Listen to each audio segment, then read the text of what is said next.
2,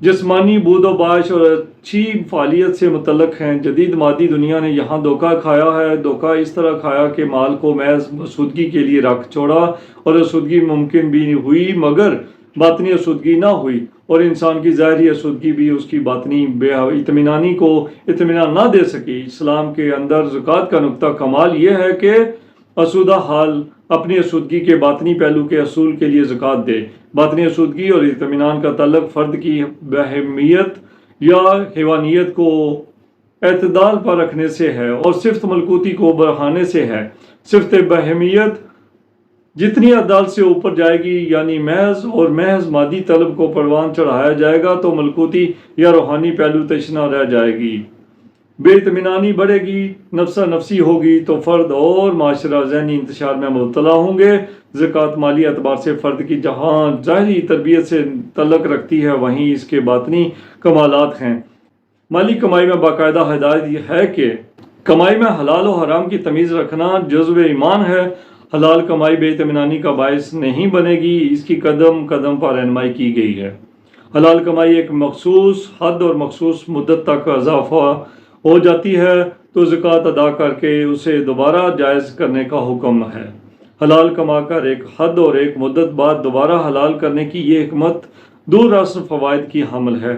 زکوٰۃ ایک مالی اصول ہے جو براہ راست حقوق اللہ، روحانیت اور حقوق العباد مالی امداد سے جوڑا گیا ہے۔ زکوٰۃ ایک اصول محبت بھی ہے اور جو دوسروں کی امداد کرنے سے پروان چڑھتی ہے۔ زکوٰۃ ریاست کے خزانہ کا بھی ایک ذریعہ ہے۔ زکوٰۃ بیت المال میں اور نماز مسجد میں قائم ہوتی ہے۔ ٹیکس اور زکوٰۃ۔ ٹیکس علم جدید کی اصطلاح ہے۔ غیر مسلم ممالک میں ریاست اسے نافذ کرتی ہے۔ یورپی ممالک میں ٹیکس کا نظام خاصا منظم صورت اختیار کر چکا ہے۔ ٹیکس مسلم ممالک میں زکوٰۃ کے علاوہ بھی وصول کیا جاتا ہے۔ عصر جدید میں ٹیکس کے مغربی نظام اور اسلام کے نظام زکوٰۃ کو ہم نے جوڑ کر جدید اصول اور نظام معیشت کے تحت ہم نے جائزہ نہیں لیا ہے۔ خاندان، قبیلہ اور ریاستیں چلانے کے لیے، یا دوسرے لفظوں میں معاہدہ عمرانی کے دو طرفہ فرائض میں کچھ مالی تعاون کا معاہدہ ہوتا رہا ہے۔ آپ صلی اللہ علیہ وسلم نے جب یہ باقاعدہ مدینہ منورہ میں ریاست قائم کی، یہ تحریری دستور کے تحت دنیا کی پہلی ریاست کہی جا سکتی ہے۔ اس کے باوجود اس کے محرک رسول اللہ صلی اللہ علیہ وسلم تھے اور مقامی آبادی کافی حد تک مسلمان ہو چکی تھی۔ انسان کو دستور کا محور بنایا، انسان کو ریاست کا مرکز قرار دیا، مرضی بیعت کو ضروری ٹھہرایا، تمام فریقین کو بڑے مقصد جان مال ابرو کی حفاظت کے لیے متحد کیا، ہر طرح کے امتیاز کی نفی کی، مذہب، رنگ، زبان، قبیلہ، خاندان، کسی طرح کے امتیاز کو اولویت نہیں دی۔ یہ انسان کے ایک ہو کر رہنے اور آگے بڑھنے کا ایک مثالی نمونہ و سبق تھا۔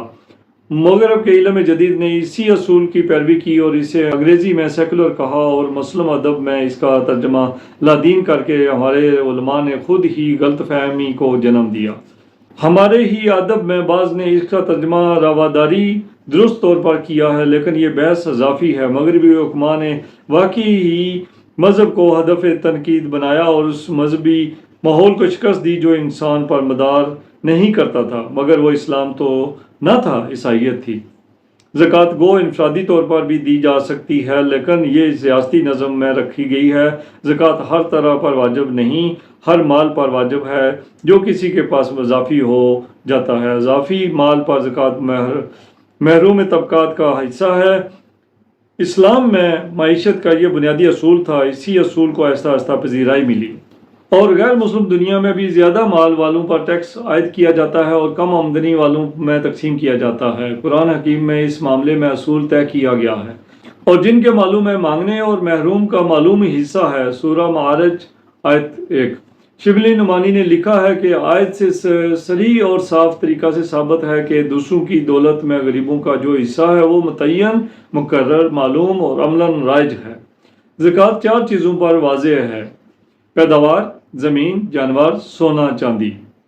اب یہی چیزیں مال و دولت کے معاملات میں مختلف شکلیں اختیار کرتی ہیں۔ پیداوار زمینی، صنعتی اور تجارتی ہو سکتی ہے۔ زمین کی کم و زیادہ ملکیت کا معاملہ ہے۔ جانوروں کی باقاعدہ اقسام کا تذکرہ ہے۔ سونا چاندی کی صورت تو بدلتی نہیں، اب تو بینک اور کاغذی نوٹ نے مال و دولت کا ایک نیا معیار قائم کر دیا ہے۔ اب اس کے مطابق زکوٰۃ ادا کی جاتی ہے۔ ان سب اشیاء کی ایک حد ہے اس سے زائد پر زکوٰۃ ضروری ہے، اس سے کم پر نہیں ہے۔ سونا چاندی زیورات کی صورت میں استعمال کیا جاتا رہے تو اس پر زکوٰۃ نہیں ہوتی، استعمال نہ ہو اور ایک حد سے زیادہ ہو تو زکوٰۃ واجب ہو جاتی ہے۔ آج کے لیے اتنا، اگلی قسط کے ساتھ دوبارہ حاضر ہوں گا۔ جن ویورز نے میرا چینل سبسکرائب نہیں کیا وہ چینل سبسکرائب کر دیں اور بیل آئیکن بھی دبا دیں تاکہ آپ کو میری ہر آنے والی ویڈیو بلا تاخیر مل سکے۔